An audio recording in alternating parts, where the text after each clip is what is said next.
Stéphane Balamangue, votre humble serviteur. Oui, mon travail est très important pour la République démocratique du Congo. Je suis l'éditorialiste. Journaliste professionnel, oui, mon travail, c'est de faire les éditos tous les jours. Vous informer, vous former et vous orienter quelque part. Ok? Très bien. Chers compatriotes, bienvenue dans votre émission Tango Koki.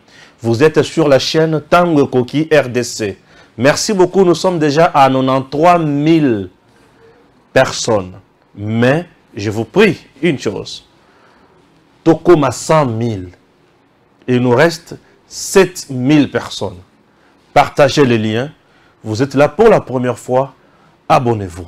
Appuyez là où c'est écrit s'abonner.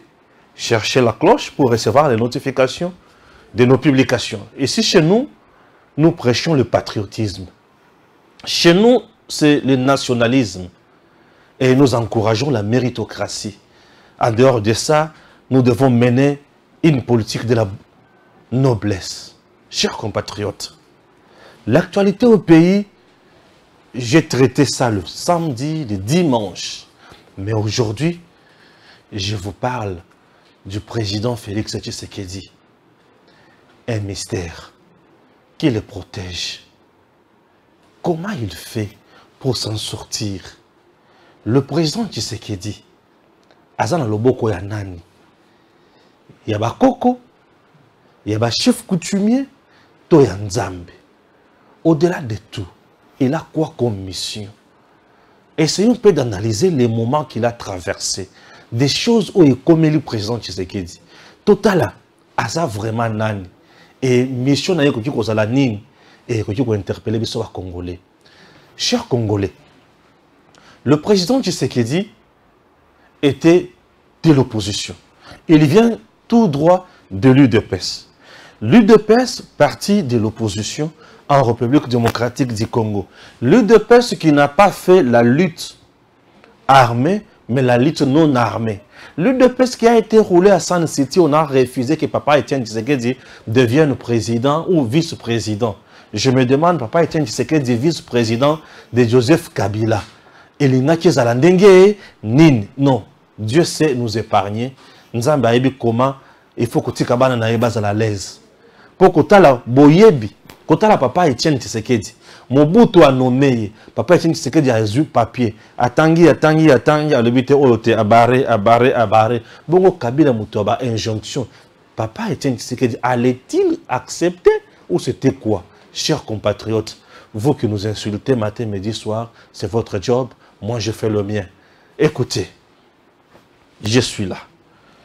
Le président Tshisekedi arrive au pouvoir, il n'a pas la majorité, il n'a pas la même mise sur l'armée, il n'a rien, il est président de la République, obligé de coaliser avec M. Joseph Kabila qui avait la majorité, qui avait la police dans ses mains, puisque au sein de la police, il y avait ses pions, il avait l'armée dans ses mains, au sein de l'armée, il y avait ses pions, il avait... Je me demande, le président Tshisekedi a sali nini pour comme lelo oyaza et montuneti oyo pour na Congo. Nous sommes bénis ou nous sommes maudits. Ce sont des choses qui doivent nous intéresser. Le Congo que Tshisekedi a trouvé, les alliés qui Congo y a mercenaires. Oui, les choses il faut comprendre. Et autant la comment Tshisekedi a échappé dans l'Iwa, Mbala et Belé. Le président Tshisekedi échappe à la mort. Il a plusieurs fois échappé à la mort. Mbala et Belé. Le président Tshisekedi a plusieurs fois échappé à la mort, à l'assassinat, à tout coup d'État. Plusieurs fois échappé. Mais Nini Esaliki a échappé plusieurs fois dans l'Iwa Ndengiwana. Je me suis rendu compte, j'ai réfléchi que Tshisekedi est caché quelque part. Il est vrai mystère caché pour le Congo. Azomuna oyibiso tolomona te. Penzamba pesie mission asala oyibiso tozo yebate. En quelque sorte. Nzamba tali ke ba Congolais ba koti mingi na moyibi. Ba koti mingi na koyina, ba koti mingi na makamabe. Pona sauver bato oyo fona mema mutu oyo azali likolo na bango nyonso. Tshisekedi. Ce monsieur, il marche très rassurant. Ah, ceux qui ont tambola, très rassurant. Vous sentez qu'il a le pouvoir. Il est déterminé et il fait tout ce qu'il fait. Azo bang, le côté, c'est avec joie. Il a la joie tous les jours. Mais il est à la tête d'un pays où il a un vrai casse-tête. Au moins, tu sais qu'il y a tambola la mawate. Tu sais qu'il y a tambola quand il a komi balé. Na esengo to na kanda. Oui. Il y a un moment où on a président Fachi, azo tambola président la kanda. Au moins le président qui a azo tambola la mao. Et nesengo. Fachi tambola quand il a komi balé. Esengo na kanda. Kanda totaki komona yango. Quand tango azalaki na Bujumbura. Le réseau sololana militaire, il y a force régionale. Bon, on a un banda oloba. Bon, on a un kotaka na salle, a pesa ka batunyo sombo tete. A pesa ka ka bona maboko à côté kanda. Mais ce réseau tambola boy partout, il est toujours souriant. Fatia zakana bilomi bale. Atambola kana sengo, tout tamboli la kanda. Et ce que Fatia tamboli la kanda, il faut comprendre. Place on va servir au peuple, place on a besoin de ma peuple. Ça, c'est ça, Fachi. Un homme mystère. Il est vraiment imprévisible. Ozo yebate ki aza mutunini, auti wapi pe azo sala nini, azo mabiso wapi. Azo auti wapi, azo sala nini pe azo mabiso wapi. J'aurais besoin de cet écran. L'écran de cette caméra, j'en aurais besoin. Écoutez maintenant. Président a commis président. Armée, naba John Numbi. Bayebi ba kunyonso Kabila ana kusala na régime na bango. Na minduki na bandako. Tala ebele. Mi fatia tambola na Kinshasa. Azaka na ba manifestation publique. Nani abana ko batela ye? Nani azalaki na ye vraiment? Oui. Je t'amène quelque part, tu vas comprendre.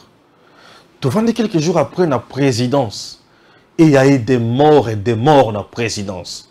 Batou bakoufi dans la présidence. Oui.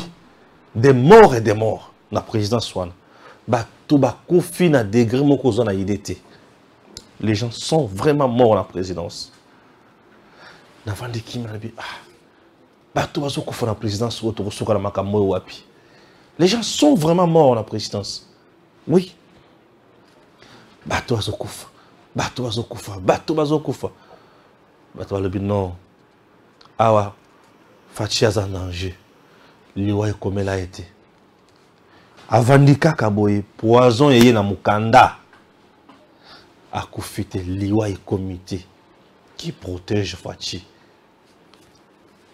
Azana loboko yana. Yanani. Bakati biloko boko boko konana na nani asali biloko wa wana ezawa wa pe uti wa qu'est-ce qui se passe zala kimia oyoka makambo Fachi batu bakufi na présidence wana kusakanate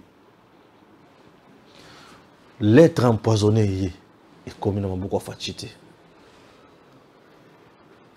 ouais et comité malheur et atteindre yété. Ok. Bagarde azotambola la bango.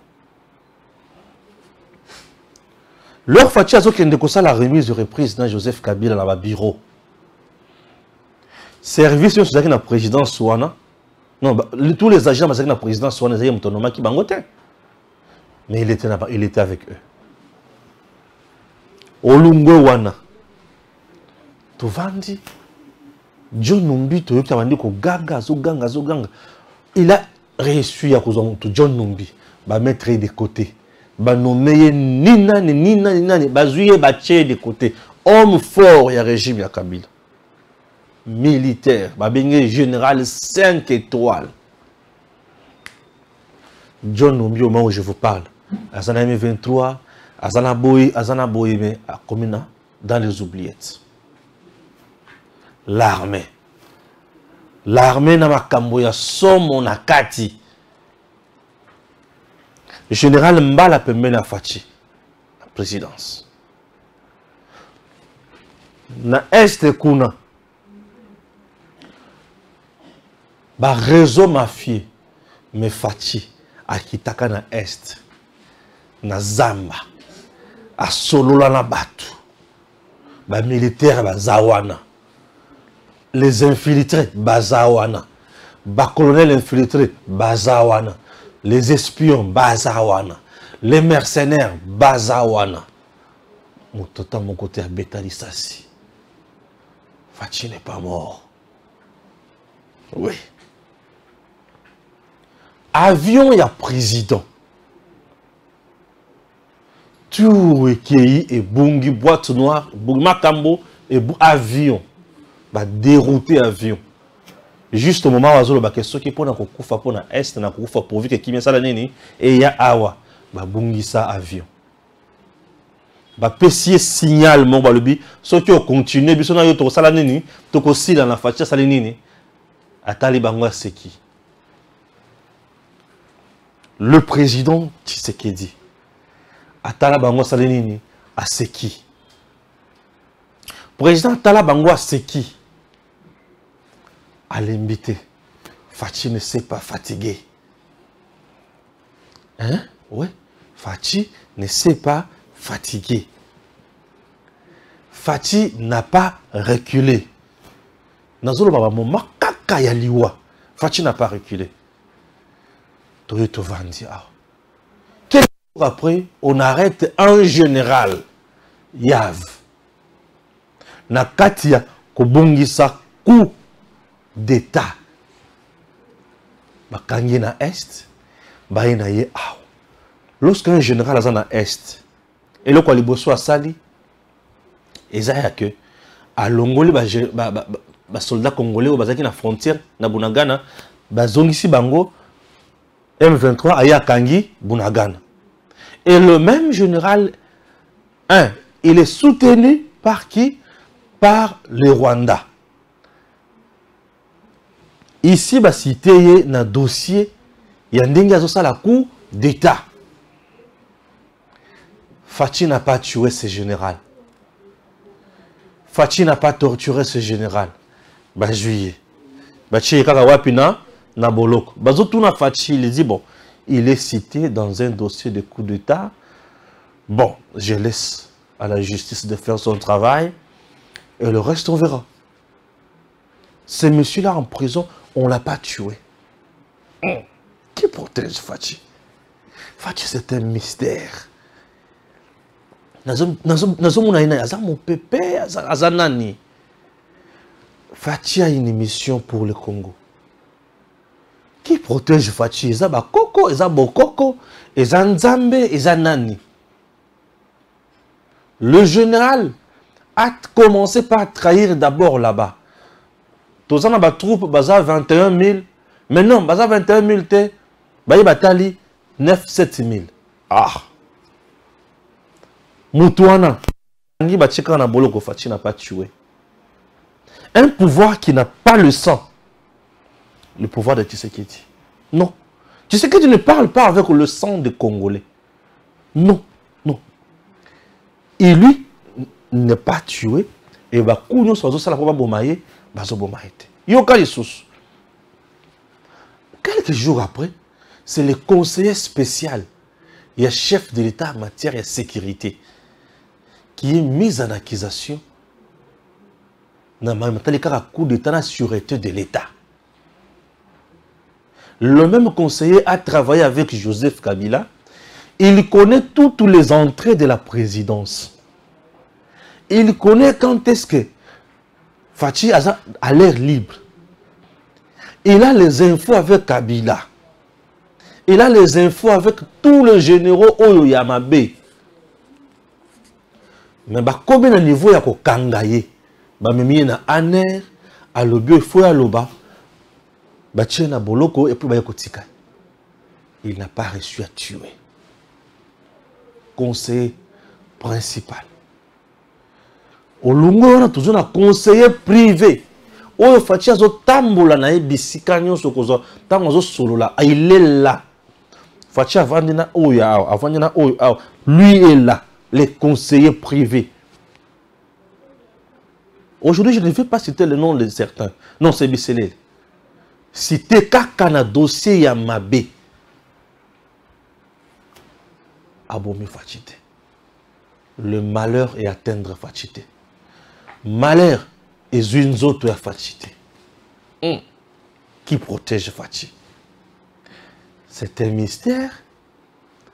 Beaucoup de choses là. Tonzambe. Yoka.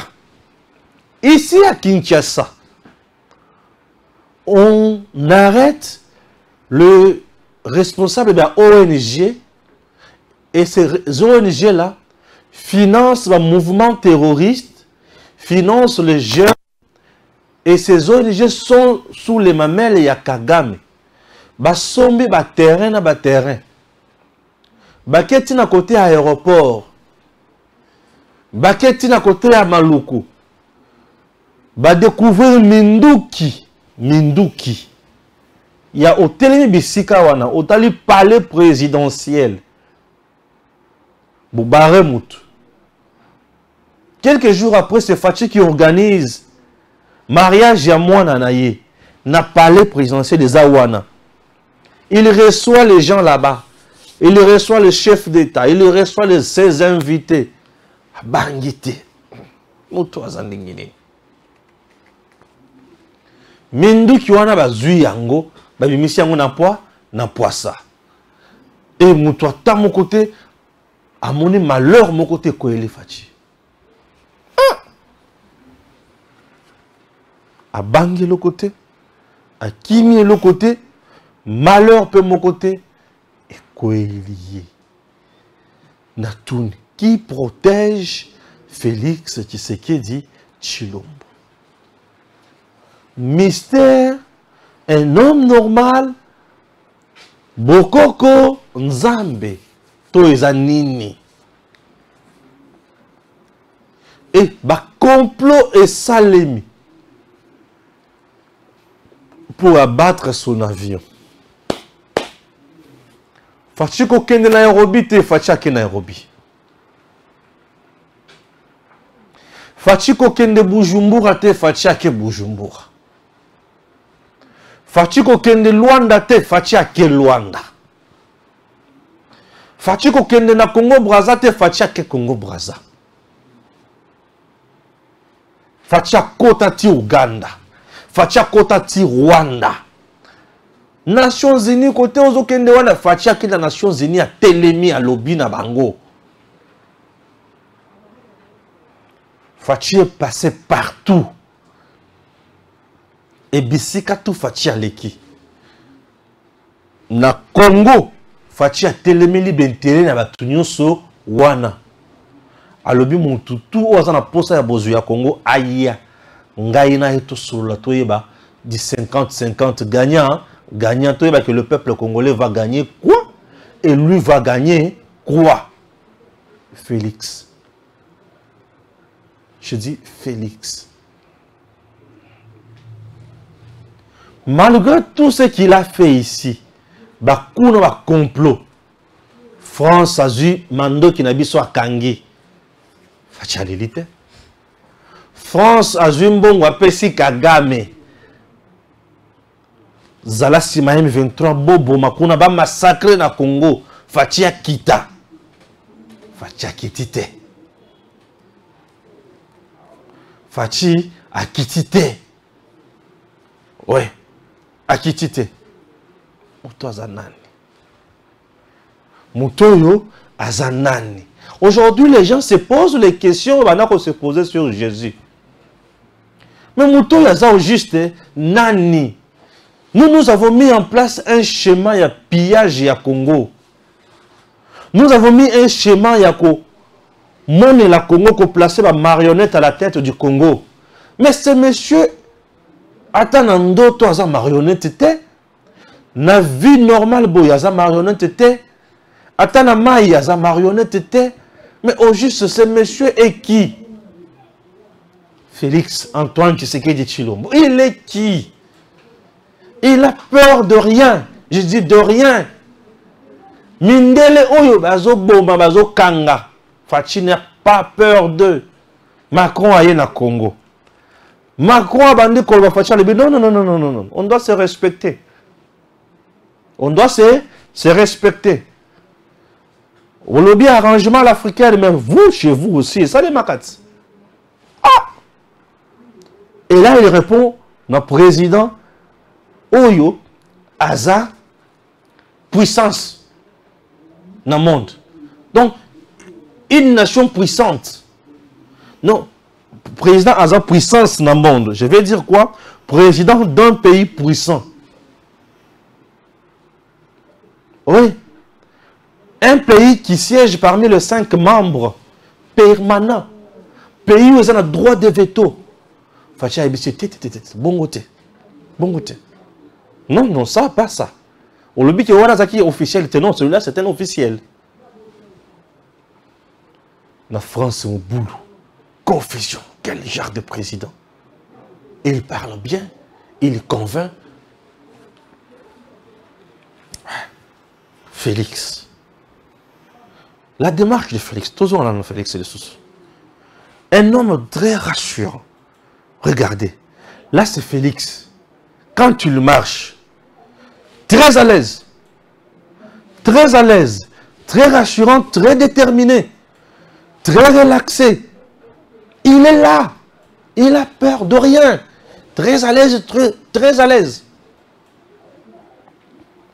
Bah créer coup. Rwanda.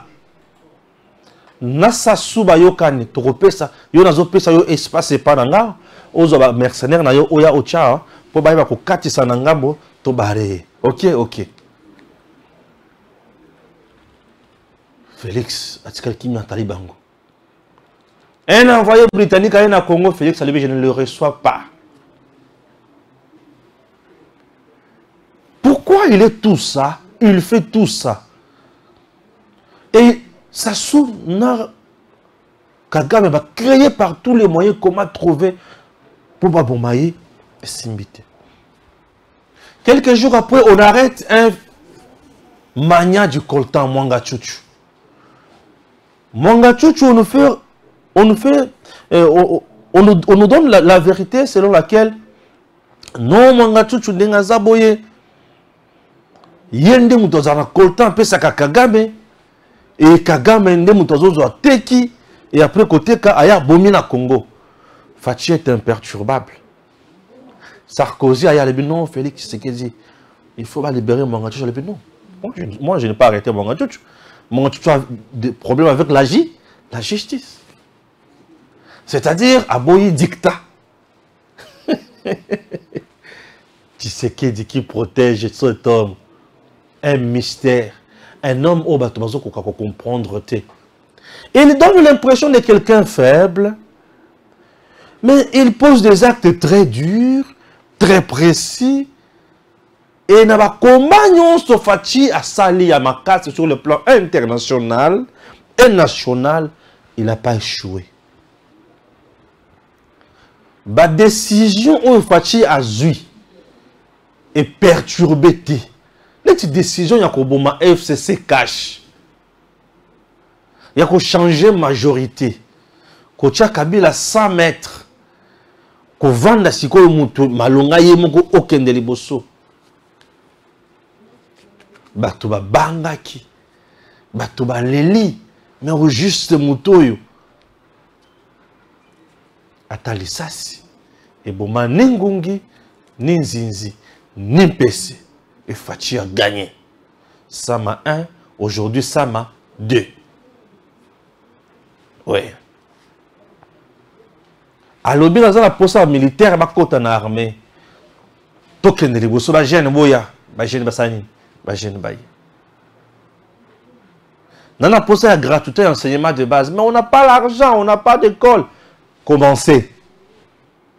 Ici, il a utilisé le principe en management qui dit mieux vaut avancer en désordre que stagner sur place. À partir de rien, on bâtit un monument. Ça, c'est un principe managérial. Et Fachi, un manager exceptionnel. À partir de rien, on bâtit un monument. Ouais. Fachi. Mais il reste là très fort, très puissant. Nani ya kolonga Fachi. Yango siko na ovanga. Abandi siko tala na politicien. Depuis que tu sais que Dieu est au pouvoir, aucun politicien congolais a sali musala na yena respect nyonso. Bakangi bache na prison. Azate. Azate. Quelle capacité?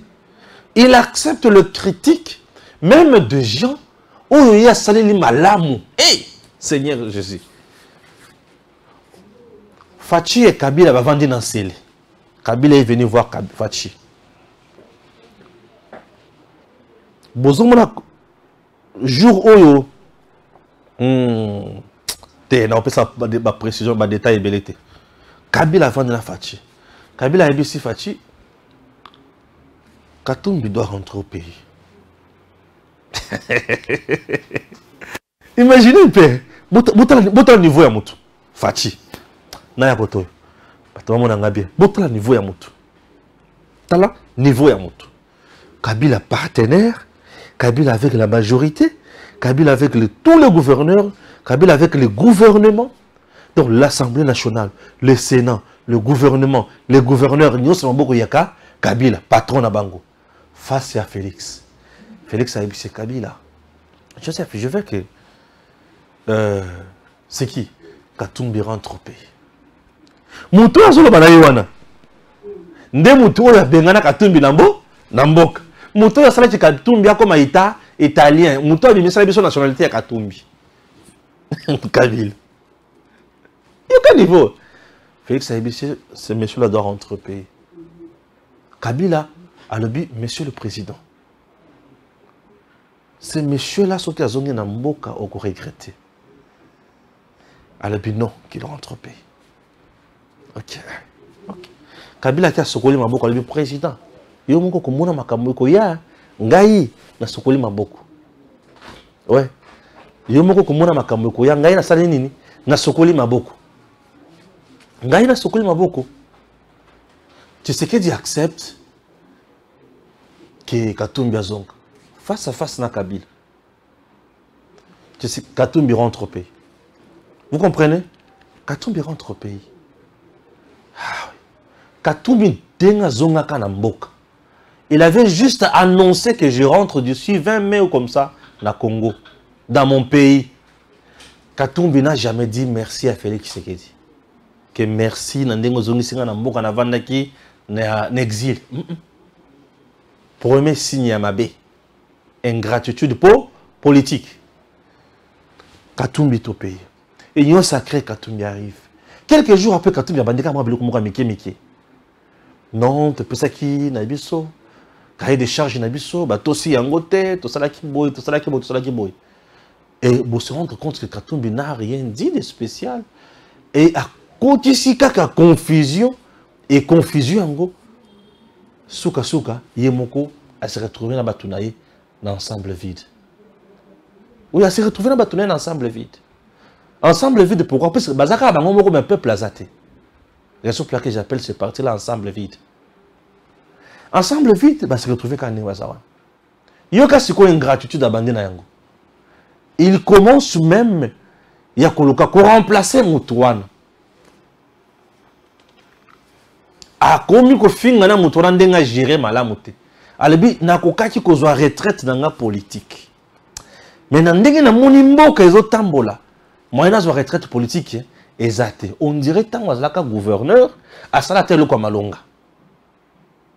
À part que Zouai, oh yaye, kokomi sango makamonyo soit lingaki. Et ça, c'est ce que Katumbi nous a donné.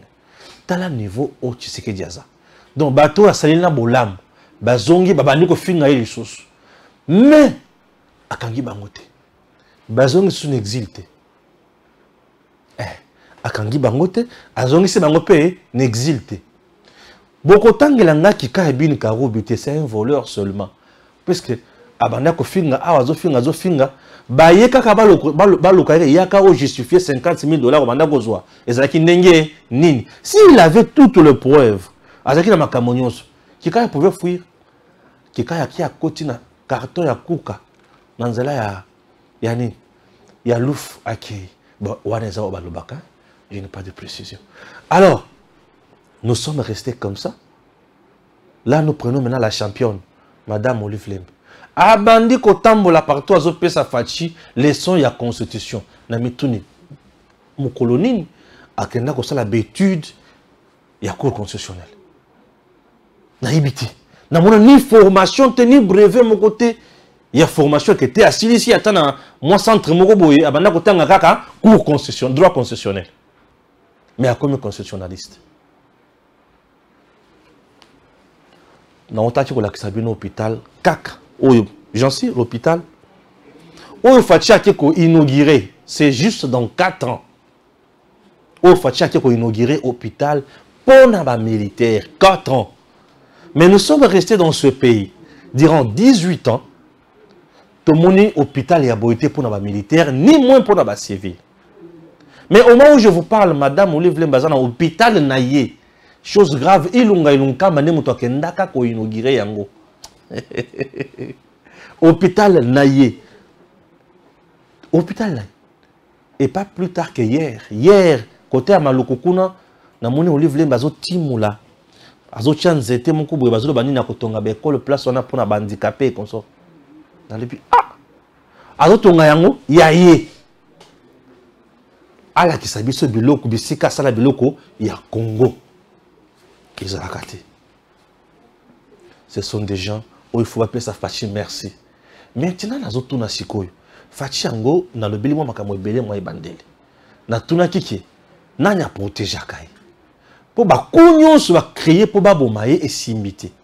Est-ce que batikele singa loquette? Batu so ba ibisinga batikele munyere ya papa na ye, mais so ba lobi nzambe kaka e consort. Nazo tuna bino munyere ya papa. Ne mutu ko protéger Fachi na manyoso. Je ne pense pas. Retenez ceci. Nazo kende musika, Jésus, tango azal na ngomba, na diable. Diable a la kisie biloko amokela ibi saison na biloko nyonso. Yanga. Soki kaka ofuka melinga muke. Osali nini? Ozui yango. Ah. Ozana nzala. Soki kaka osali bo, yalipa ah ya consort. Neba la Bible makachite même makama Bible la Bible msusu. Yoka. Jésus a vendu qui va otala. Bon, diable a pessier et le kwasuka. Ah siko ifumi bwaka. Totala soki okoko manase. Jésus a le but oh soki na sali yango te. A omona nga peza ki yuma. Asali yango akita apanzana te. Na lobisko nzambe oyo a protéger que Jésus wana. Pour nani, Jésus avait une mission pour sauver Mokili. Et Fachi, je me rends compte qu'il a aussi une mission de sauver les Congo. Pourquoi je dis là une mission de sauver les Congo? Ba Congolais ba comment qui ba passe. Yoka, papa na ki na ndenga munene. Yoka. Un parent alali na butu. Lobi na ngona tongo za na bana 5, 6, 7. Il faut pas qu'il ne chique. Ou la première base bien il faut pas qu'il ne chique. Il faut pas vivre vraiment mon espace makambo ya ko espacer banate. Ce qui n'a né, ce qui 2 ans, ce qui n'a né, ce qui 2 ans. Basa moi bien dans l'école primaire, il faut pas qu'il. L'école primaire à Congo, ils en a 2 catégories. Tous en l'école privée, il y a Kitoko. Dans l'école privée, il y a Bisumba. Tous en l'école publique, l'école officielle abandonnée. Les écoles officielles attendent Wakabi les écoles abandonnées. Enseignant l'enseignement était plus maîtrisé par le privé. Et chez le privé en question, ça l'appelle commerce. Moi, dans ce cas où chez le privé, papa, a 5-6 écoles moko. Pour le promoteur, il faut pas répondre classe T. Pour ce papa, on a côté la Kayembo, Mbongo. Est-ce que besoin assurer qualité à l'éducation pour la banane? Ça pose problème. Na lungwe wana. Na est-ce qu'on a bekolo papa azovanda? A éviter qu'il n'a qu'autant que ça va nous sconder ni. Te ya mbalo ya mibali ne bakotanga ya basi bakosala nini? Bakovanda. Un monsieur aye. Alebisi non papa bana nyoso 5 oy. Baba na une classe gratuitement au somba sur le côté. Bon l'uniforme hein, na ba kaye na bango mais ba na kende classe gratuitement bato balobi incompétent. J'aimerais savoir aujourd'hui bon peut savoir compréhension ya moins incompétent wana incompétence wana na yokango mingi na tuna kabino kaka bon mutu oyo lobi bana 5 wana ba ko bana kende classe gratuitement aza dirigeant. C'est un dirigeant incompétent ou compétent. N'a qu'une étude comparative. Tu vendis pendant 18 ans. Bana ba tikali koza condition en até. Fachi a lebi parent. Mon kongo ngomba miyo likolo ba kayu vraiment. Dorénavant au kufuta les choses m'enseigner. OK? Au kufuta les choses m'enseigner. Parent le plus bon. Na kufuta bango sous enseignant le bisiko ba kufuta biso to kolia ndengeni. Allez, bon, en dehors, il y a salaire, il y a supprime, il y a gratuité enseignement de base. Ah! Et la prime, il y a gratuité, il y a Tony Mwaba, 376, 333 enseignants. Oh, bah, ils bénéficier 50 000 francs. Ah, mon Dieu. Bon, mon toit, ça dit, le gagnon soit. Bah, le bien, c'est incompétent. Mais tu vas dans 18 ans, à tirer la console à biloko. Bon, ok. La déontologie professionnelle est compétent. Tout celui qui travaille dans les normes et principes, il y a Moussala. Celui-là est compétent. Si il a appliqué une disposition constitutionnelle, il y a matériel gratuité et enseignement de base. Il y a constitution. Constitution où le peuple a voté dans un référendum. Il est compétent ou incompétent. Na oyo appliqué à ngoté 18 ans. Il est compétent, toi c'est incompétent. Mais bah le but que oyo appliqué à wanate azong, oyo appliqué à kende. Congolais azolukani nini. Tozolingani ni. Mais motona bazo finga les sauce. Fachi azaka na bisika zalaka. Ba tu pe bazo finga ye azokanga bangote. Ah te fachi azam tsususu. Oye komi excès. Oye komi excès à bolingo. Na lokanzamba pesa nga bolingo za na kati ya fachi. Oye komi excès. Excès à bolingo. Excès à bolingo ko komisa mutu ndenge mususu. Na longo wana. Na oto la sabino ba militaire ndenge bazana ba condition. Selon les informations bato bazaki na garde présidentielle ba bengenga ya tangwa Kabila. Stéphane ozolo ba likamwa mais ozolo ba makambo oyo te. Bayebi sira na tango ya Kabila biso na garde présidentielle au côté samedi pour ya kubima samedi wana bazo peso 10 000 francs. Mais biso na tango ya Tshisekedi ba marche on est tout télé makaka liboso ya ba nini ba venu non qu'est-ce que c'est na boulevard n'est tout télé makaka na boulevard mon konzi fois ya ko le gato libérer nzela abisira ba pesa biso $20 pour la journée mon kwana ba ya peso $20 dans le bien tapage à l'habitude va payer avec $20 le va bon va payer avec $20 bon mon tour maintenant qu'on vend du samedi au samedi va payer 10 000 francs à l'habitude les lots besoin de présidence qu'on a ceux qui au moins tous les lots sont à Madesu bâtir ma cause il y a que président peut aller lots sont à Madesu bâtir ma cause dans à l'habitude tolia kana il sort des fois abîmé azota la bison n'engue to vendre tout le monde est président. Tout ce le président. Yoko sorola Kabila ndengeni. Moi si na nozoma bazo sorola te. Bongo suko yo mutozo batela bango. Mais balobi fachi incompétent. Azana culture ya kovanda na bato na ye. Balobi mutu ya tinate. Akokite. Balobi Kabila zonga. Na tuni so ba militaire wana Kabila zonga. Baronde ba oyano la bisika basa. Nous sommes là pour vendre bazo beta biso matin midi soir. Pour tous de kaka kimia na province na mboka na biso. Ba le bi boko signer accord. Seigneur Jésus-Christ. Boza la mboka. Te. Biloko mutoya lo bango mimi na deuxième numéro za mettre un pin. Mais boza na mboka na bino. Batoya le bi tozo beta bino, to beti bino to bomi bino mo c'est mon pour to kende. Bozo signer accord. Biso toza na 43% na kati armée na bino bondimi. To jimi. Biso to banda konomé na administration bondimi. Biso to banda konomé na ba territoire bondimi. Biso to na sécurité na biso na ba frontière na bino nyonso bondimi tondimi. Et mouton dit, Makibilo Nyo Sonani, Kabila. Tant que vous êtes été dans la belle bibliothèque, au PC Bato, la conscience va bien y haute trahison. Kabila, en principe, il faut que l'on ait raison pour laquelle j'ai toujours défendu l'idée selon laquelle, à ta gérer,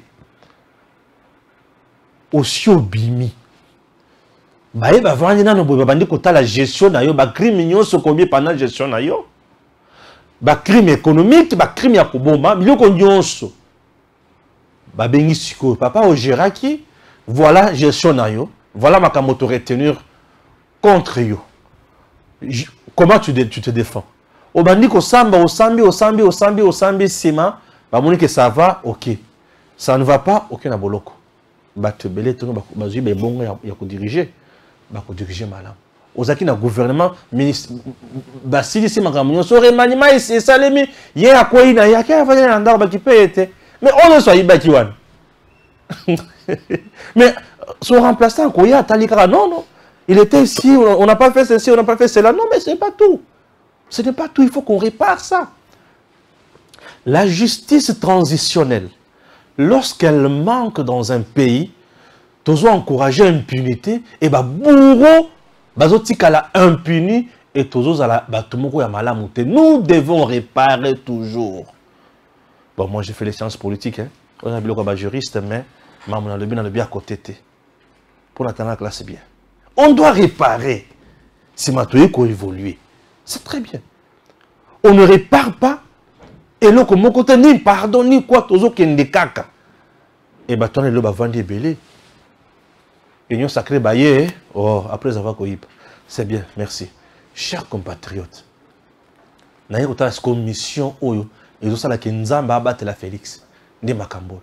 Bah, parents, les deux sont dans gémissement de pensée, grincement de dents.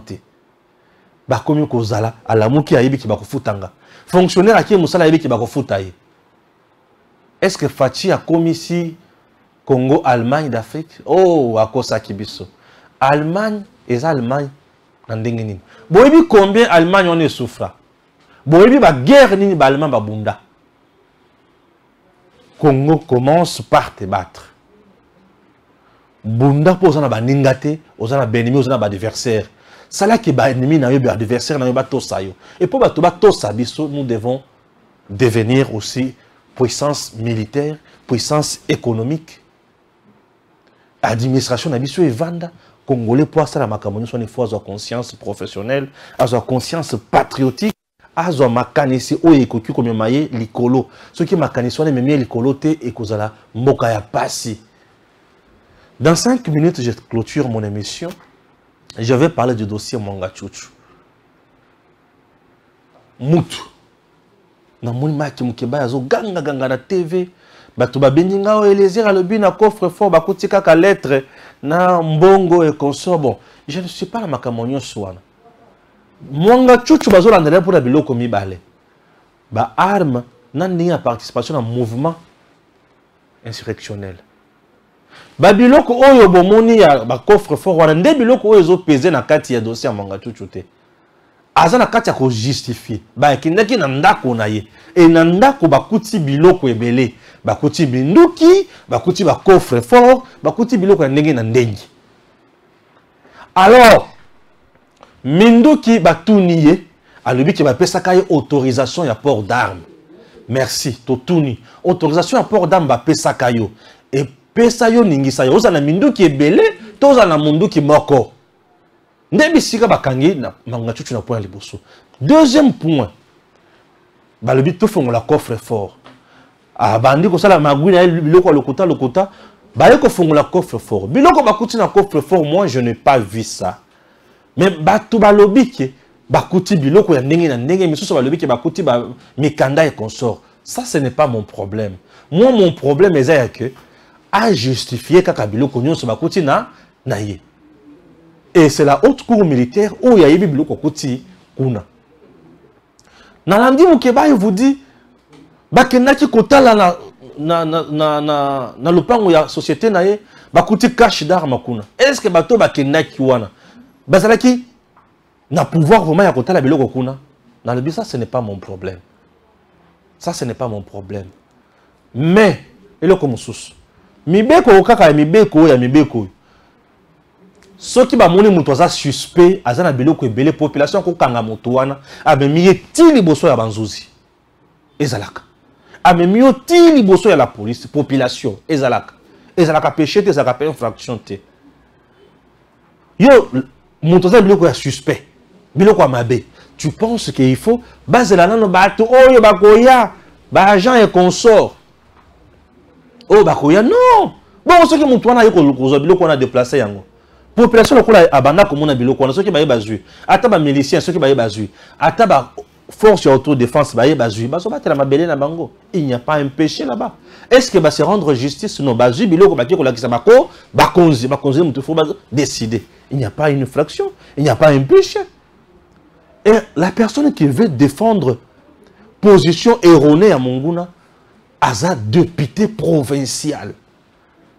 Aza moto oyo fois à le bel peuple, mais azo endure peuple en erreur. Tout ça pourquoi? Parce que balingi ko le bel dossier wanate. Et ce dossier mwanga chuchu eza komoko ya makasi pour la président Tshisekedi.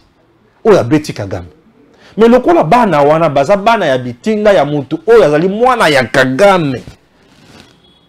Bako supporter yango te yango bozo mona katumbi azo le bel dossier mwanga chuchu te. Azo le bel ka makambo ya nationalité na ye. Yango bozoloka ambongo azolo bela makambo mwanga chuchu te parce que ambongo a toujours envié leadership ya Kagame. Et mwanga chuchu proche ya Kagame bakangi ambongo peut dire quoi? Ambongo ne dira rien. Ambongo ne dira rien. Raison pour laquelle je dois vous dire que tous ces gens baza vrai te pour nabiso. Le Congo a des fils dignes. Et parmi les fils dignes à Congo, nous avons Félix Antoine Tshisekedi Tshilombo. N'a se rendre compte que c'est Dieu qui protège le président Tshisekedi. N'a pas combat, il y a liwana, il accident, il y a envisagé contre lui, il empoisonnement, il y a et aussi m'a été pourquoi? Parce qu'il a une mission. Libérer les Congolais, la liberté na mboka na bango, jouir na biloko ya mabele na bango, la batu ya esengo. Raison pour laquelle ici à ce niveau, le président Tshisekedi a une mission de libérer le Congo pour que le Congo ait une vraie indépendance, c'est-à-dire une indépendance économique, une indépendance militaire, une indépendance politique, une indépendance où il y a. C'est à ce moment-là que Nzambe a battu la présidente Tshisekedi. Et je donne raison à la princesse Adèle Kaindamaïna, Mama Kipendano, Mama Diagonès dans le stade de martyr. Aloba. Dorénavant, président Tshisekedi, Aza Josué, Yé Moutoko Kote Sabiso na mabele pour appeler Sabiso Biloko ya Congo ya Kitoko Tolia et Longo. Et je le vois aujourd'hui. Princesse Adèle Kaindamaïna est inspirée. Aza vraiment la vision ya Nzambe pour le Congo. Et une telle personne, Nzamba Batelaye. Et elle est dans la vision du président, elle est avec Dieu, et Dieu bénit le président Tshisekedi, Dieu protège le président Tshisekedi, et ça fait énormément du bien. Yango bozo mona eza na ba conseil des ministres, ceux qui bazo tambola, au mona ka princesse a telemi, Fati a telemi, bazo solola, vision à Congo, et ça fait du bien. Yango bozo mona ba prédateur, les gens sans moralité politique, les gens sans vrai combat politique. Bakofinga, Bakotonga, mais princesse reste imperturbable. Et vont créer des coups contre la princesse et ça ne tient toujours pas. Elle reste noble et elle fait son travail correctement. Pas de corruption, pas de concussion, pas de détournement, pas de bradage. Des dossiers montés de toutes pièces. Aujourd'hui, Namaï et princesse marchent toujours avec la vérité car elle reste immuable, cette vérité. Chers compatriotes, le Congo a besoin de gens au bazo sala pona Congo et non bateau bazo ya pona copier Congo. Que Dieu bénisse la République démocratique du Congo. Je m'appelle Stéphane Balamangé, le prince autoproclamé, l'homme de la méritocratie. Je soutiens le patriotisme, le nationalisme et je vous prie de vous abonner massivement à votre chaîne Tanguy Koki RDC. Je serai toujours là à temps réel pour vous informer, analyser et vous faire comprendre certaines choses. Je suis le journaliste éditorialiste, en même temps un communicant de la République démocratique du Congo. Que Dieu bénisse le Congo. À très bientôt.